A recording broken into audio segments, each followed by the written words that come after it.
This will be a video about engraving and cutting a sample of ivory veneer from an antique piano key using a CO2 laser. I recently met a local collector of ivory, and some of his pieces are very intricate. And I mentioned that I had a CO2 laser that I've used for cutting all kinds of materials, and so we wondered if it would work for this. I couldn't find any videos showing the process or the results, so here we are. Thought I'd make one. See what happens. First off, he wanted to use the logo of a friend of his that has a YouTube channel called Coinin' Around. So I grabbed the logo. It's a little intricate for this process, so I had to simplify it.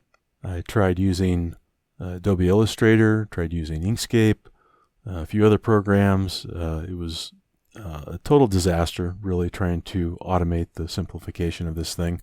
So in the end, I spent 5 minutes tracing the thing over in Krita, and that solved that problem. Once I had the logo simplified, I ran several tests on a wood substrate to just get the focus dialed in, the speed, all that, of what I guessed would be appropriate for this material. And the sample being slightly warped, I had some concern about focus. The laser beam does not come straight down, it is actually a taper, so you have to have things in focus at the point of that taper, but the warp turned out to not be too significant, and it worked out in the end. Using my last test on the wood as an alignment guide, I placed the sample over it, figuring that I can get 2 coins out of this, 2 logo coins. I glued it down and did one pass at 2 milliamps on the 40-watt laser, and it turned out pretty sharp. It actually looked more or less like it was printed on there. It was very clean. There was no depth to it whatsoever.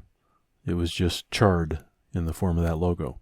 Unexpectedly, when I tried to cut out the coin, just using a vector of the circle shape around the coin and having the laser just go around and around trying to cut it out, it did not respond as I expected. It actually spalled a whole bunch. There was some splatter and sparks. It really didn't behave well at all doing that, and I never did cut all the way through it. It was getting pretty ugly. I was able to get through it far enough that I could break the pieces off in that shape, but it did not actually cut all the way through. Moving on, I repositioned the sample and turned up the power to 4 milliamps, double what it was before, for the second coin, and then did 3 passes with that, and was not surprised to see that same splattering and sparking and disastrous result on the image of the logo on the ivory.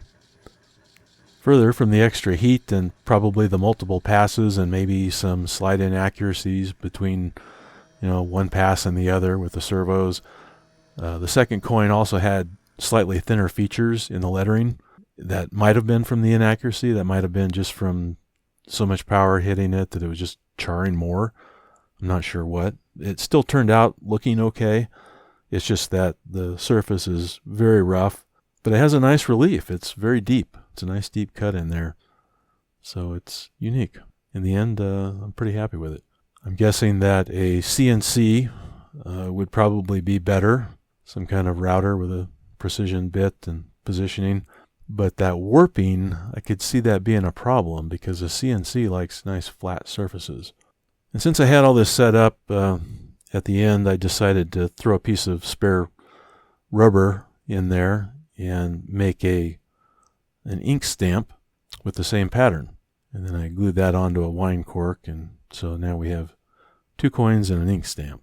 So with all that, I'll bag it up and send it to my buddy, and he can pass it on to his friend with the channel, and I hope he likes it.